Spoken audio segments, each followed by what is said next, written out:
Picture this. You open your bank app, and for the first time, your balance doesn't immediately trigger mild panic.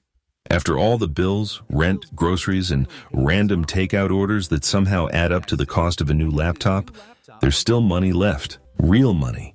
Not the imaginary kind that vanishes the moment you think about it. Now, you're staring at that number, and a new kind of pressure creeps in. What do you actually do with it? Do you throw that cash at your debts, attacking them like an arcade game of financial whack-a-mole? Or do you invest it, letting compound interest quietly work its magic while you sleep?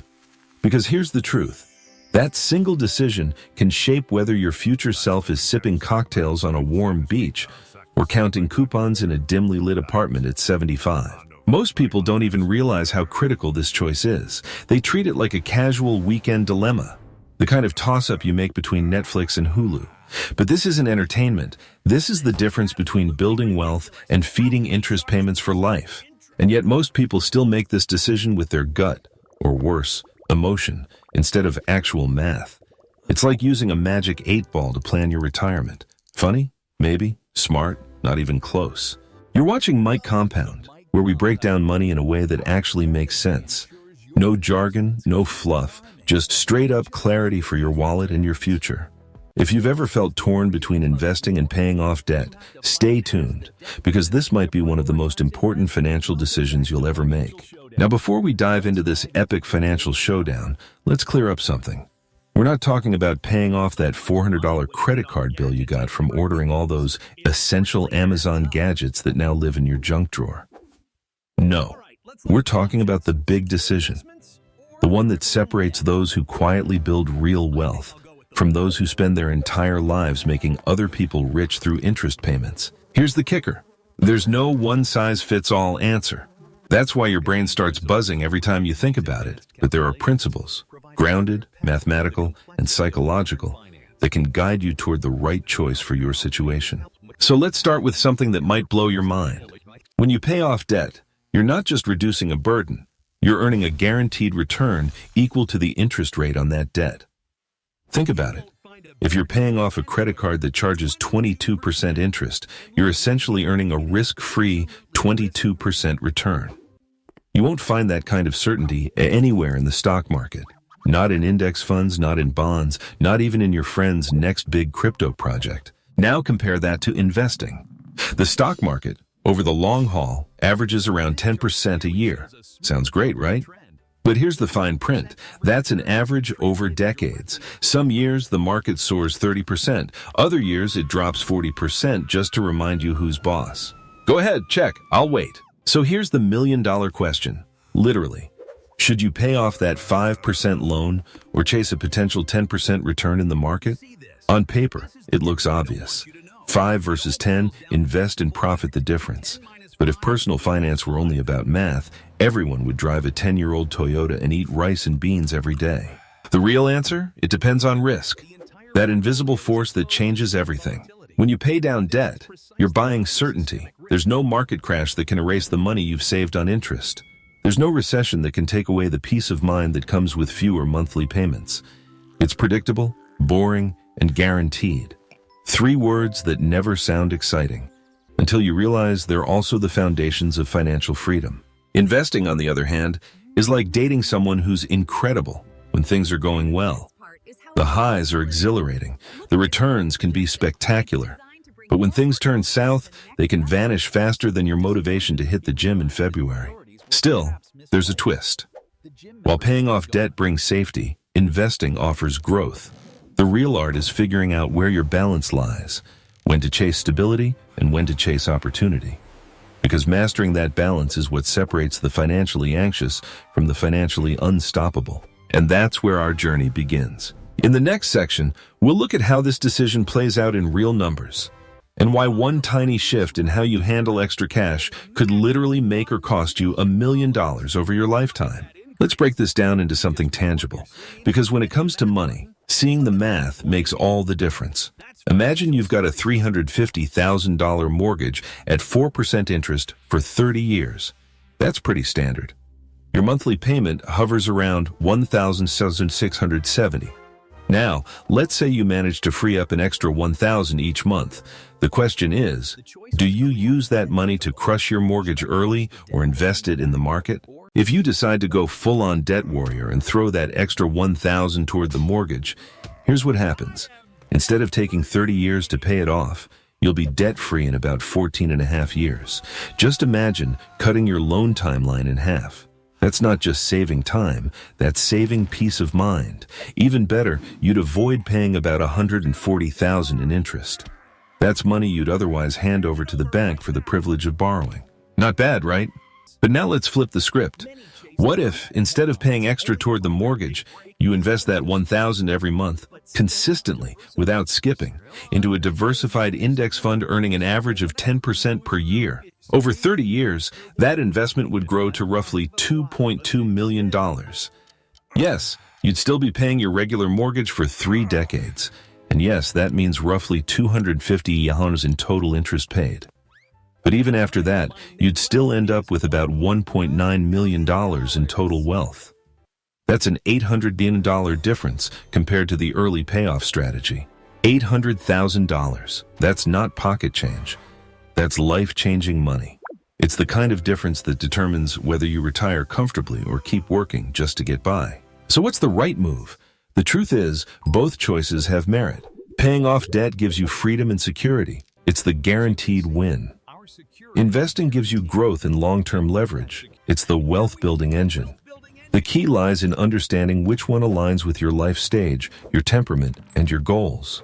Here's something most people overlook. Your debt's interest rate is your risk-free benchmark. If your debt charges 7% and your investment earns 10%, that's a 3% difference. But that 3% comes with volatility.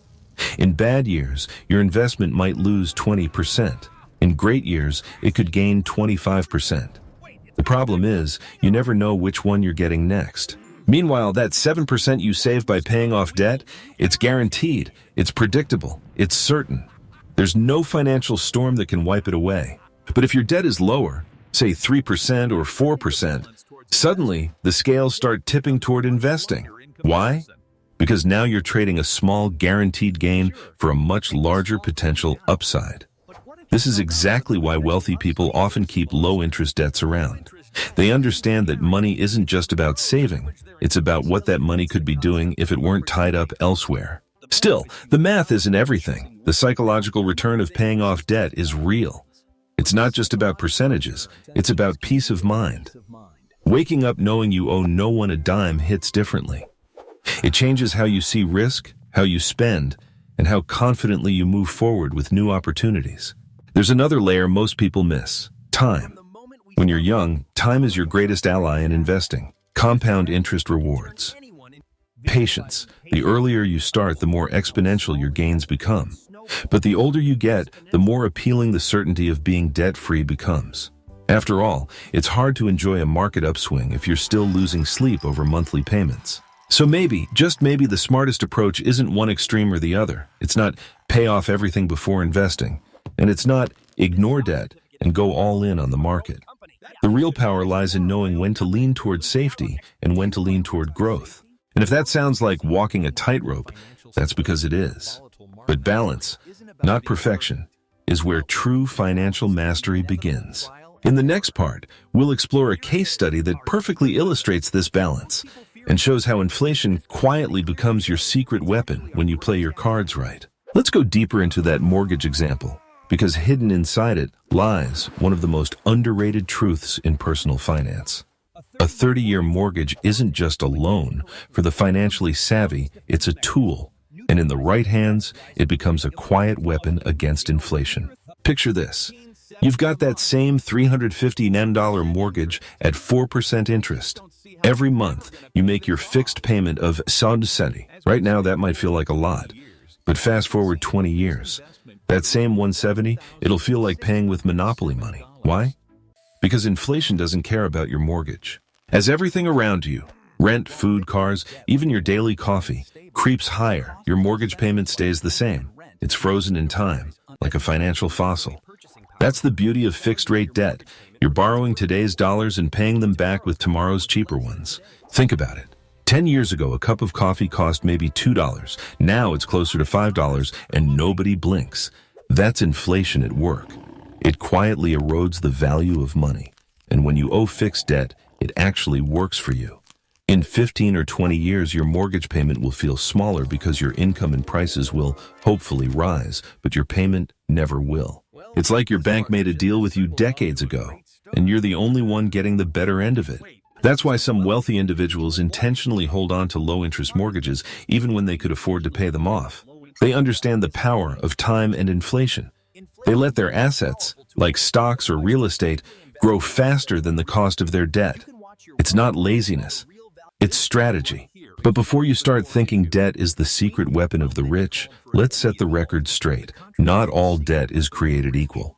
Your mortgage might be what we call good debt, long-term, low interest, and potentially tax-deductible. But credit card debt? That's a whole different beast. Credit card companies charge rates like 18%, 22%, even 29%. That's not borrowing. That's financial quicksand. You could invest in the hottest stock in the world and still not consistently beat those interest rates. The math is brutal and unrelenting. When it comes to high-interest debt, there's only one strategy that wins: destroy it. That's where the debt avalanche method comes in. Attacking your highest interest balances first.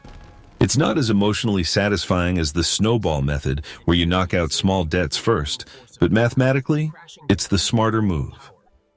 Every dollar you pay toward a 22% credit card balance is like earning a 22% return, guaranteed, tax-free, and risk-free. There's no investment on earth that can match that consistently. Now, back to mortgages. There's something almost poetic about how they interact with inflation. While your loan balance is shrinking each year, the value of your home, your asset, tends to rise. You're paying back the bank with money that's worth less every year, while your property often grows in value. You're playing both sides of the inflation game and winning. Of course, that assumes you're not over-leveraging yourself, because even good debt becomes toxic when you take on too much of it.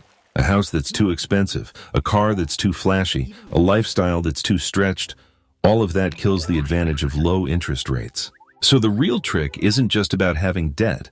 It's about having the right kind of debt. Debt that works quietly in your favor while your assets grow faster than your obligations. And that brings us to a powerful truth. While inflation helps borrowers, it punishes savers. If you're sitting on piles of cash waiting for the right time to invest, inflation is eating away at it every single day. That's why those who understand how inflation works don't fear it. They use it. They structure their money so that inflation boosts their assets and erodes their liabilities. It's not magic, it's financial physics. But this balance between good debt and bad debt, between certainty and growth, only gets trickier when we move into other types of loans, like student debt, car loans, or credit cards. Each one plays by different rules, and knowing how to treat them can make or break your financial future. So next, we'll dive into those and uncover how understanding what kind of debt you have can change the way you invest forever. Let's start with the obvious villain of personal finance, credit card debt. It's sneaky, expensive, and persistent. The interest rates on credit cards are absurd: 18%, 22%, even 29% in some cases. That's not a financial inconvenience. That's legalized daylight robbery. If you're carrying a balance like that, forget investing for now, because no stock, bond, or index fund can reliably beat those returns over time. Paying off a credit card charging 22% interest is like earning a guaranteed 22% return, tax-free and risk-free. That's a better deal than Warren Buffett gets most years. So when it comes to high-interest debt, there's no debate. Don't manage it. Eliminate it. Every extra dollar you throw at that balance is a dollar that stops compounding against you. Once you wipe that out, you can start playing offense. Now, let's talk about student loans, a type of debt that lives in the gray zone. Unlike credit cards, student loans often carry moderate interest rates, say 3 to 6%, and sometimes even come with tax benefits. That means they sit right between good and bad debt. If your loan is charging 4%, that's relatively cheap money. But context matters. Unlike a house, your degree isn't something you can sell to pay off the loan. You're stuck with it. So, while the math might favor investing, the emotional and psychological pressure of that debt might still weigh heavily. Here's a practical rule. If your student loan interest rate is above 7%, attack it aggressively, just like credit card debt. If it's below 5%, you can consider investing instead, as long as you have an emergency fund and consistent income. Anything in between is a toss-up, and your comfort with risk decides the tie. Speaking of emotional pressure, let's be real. Money isn't just math, it's psychology. Some people can sleep soundly while owing $100,000, as long as their investments are growing. Others feel their heart race every time they see a balance due, even if it's low-interest debt. Neither reaction is wrong. The goal isn't to win the math game, it's to win the long game, the one that keeps you consistent, calm, and confident. Next comes car loans, another common trap that looks harmless on the surface. Most car loans range between 4% and 8% interest. Doesn't sound terrible, right? But cars are depreciating assets. They lose value the moment you drive them off the lot, sometimes faster than your patience in rush hour traffic. So while you're paying interest every month, the object you're paying for is becoming worth less. That's the opposite of investing. Mathematically, it makes more sense to pay the car off quickly, or even better, buy a car you can actually afford without financing half your future. Now let's bring in another dimension, life stage and timeline. If you're 25, with a steady job and decades before retirement, you can afford to take calculated risks. Investing early gives your money time to grow, time to ride out the inevitable market crashes and corrections. The longer your horizon, the safer those risky years actually become. But if you're 55 and eyeing retirement, the equation flips. A market dip can wreck your timeline. Suddenly, the safety of a guaranteed debt payoff looks far more attractive than chasing volatile gains. At that point, peace of mind matters more than potential upside. Your risk tolerance is a reflection of who you are, not just your age, but your personality, stability, and goals. Are you the type who checks stock prices 5 times a day, or the type who forgets they even own investments until tax season? One approach rewards patience, the other demands calm nerves. Knowing which one describes you can save you years of stress and regret. And that's why the best strategy is often a hybrid one. Instead of going all in on paying off debt or investing, split your efforts. Maybe 60% goes toward debt, 40% toward investments, or 50-50 if you want a balanced approach. It's not mathematically perfect, but it's emotionally sustainable, and that's what keeps you in the game. Because the truth is, this isn't just about interest rates or annual returns. It's about building a system that works in your real life, one that survives job losses, market crashes, and the unpredictable chaos that always shows up when you least expect it. Next, we'll tackle one final layer that most people overlook: the invisible hand of taxes, inflation, and human behavior. The forces that can either supercharge your plan or quietly sabotage it. Before we wrap this up, let's talk about something almost no one factors in when deciding between investing and paying off debt: taxes. They don't just nibble at your profits, they can completely change the math behind your choices. Here's an example. When you pay off a mortgage early, you lose the tax deduction that comes from mortgage interest. Now, that doesn't mean you should keep debt just for the deduction, because spending $1 to save $0.25 isn't a good deal, but it's a factor worth understanding. Meanwhile, investments in tax-advantaged accounts like 401ks or IRAs grow without you paying taxes each year. That makes their real returns even stronger over time. And if your employer offers a 401k match, that's the easiest decision you'll ever make. Contributing enough to get the full match is literally free money. Imagine someone saying, "For every dollar you save, I'll give you 50 cents. You wouldn't walk away from that, not if you understand how powerful compounding is. Then there are capital gains taxes. When you invest in a taxable account and sell for a profit, you'll pay taxes on those gains. Long-term gains, from investments held over a year, are usually taxed less than regular income, but they still reduce your effective return. So, when you think your investment will earn 10%, after taxes it might be closer to 8%. That difference might tilt the scales slightly back toward paying off certain debts, especially higher rate ones. Now, beyond all the math, here's the real battleground: behavioral psychology. Numbers are clean, humans aren't. You can calculate everything perfectly, but if you can't stick to the plan, none of it matters. Some people are natural debt haters. They can't stand the idea of owing anyone anything. For them, Paying off debt is a psychological win that brings peace, confidence, and momentum. They might technically leave some money on the table, but they sleep better at night. And that's worth more than any spreadsheet could ever measure. Others see debt as a tool. They don't fear it. They control it. They keep a low-interest mortgage, invest the rest, and focus on building assets faster than their debts grow. They're strategic, patient, and comfortable with calculated risk. These are the people who see debt not as a chain, but as leverage. Neither mindset is wrong. What's wrong is switching back and forth, paying off aggressively one year, then going all in on investing the next because you saw a YouTube guru shouting about the next big opportunity. The biggest danger isn't picking the wrong side, it's inconsistency. Wealth doesn't grow in chaos, it grows in consistency. Let's touch one more hidden force: inflation. Inflation quietly changes everything. In times of high inflation, debt becomes cheaper because you're repaying it with money that's worth less every year. Meanwhile, assets like stocks, real estate, and commodities usually rise with inflation, preserving, and sometimes increasing, your purchasing power. This means that during inflationary periods, holding fixed-rate debt can actually be smart. On the flip side, in rare cases of deflation, when prices fall and money becomes more valuable, debt becomes more expensive over time. That's when paying it off quickly becomes the winning move. But let's be real. We don't live in spreadsheets or economic models. We live in real life, with jobs, families, emergencies, and emotions. Life doesn't ask permission to mess with your financial plans. You can do everything right and still face a curveball, a layoff, a medical bill, or an unexpected expense that wipes out your savings.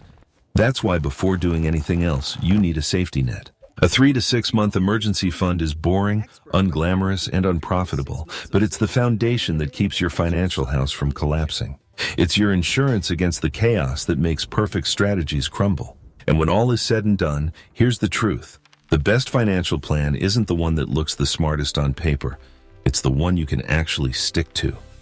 The one that lets you sleep soundly, adapt to change, and keep moving forward no matter what life throws your way.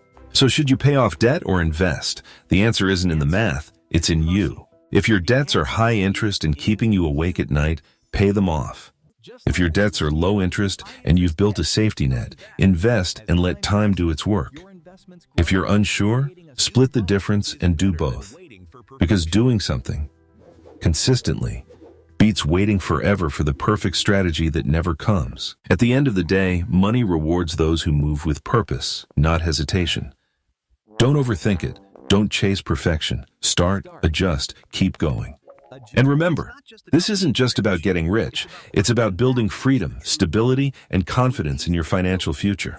You've been watching Mike Compound, where we make money simple, practical, and powerful. If this helped you see your choices more clearly, make sure to hit that subscribe button and keep learning how to make your money work harder for you, not the other way around.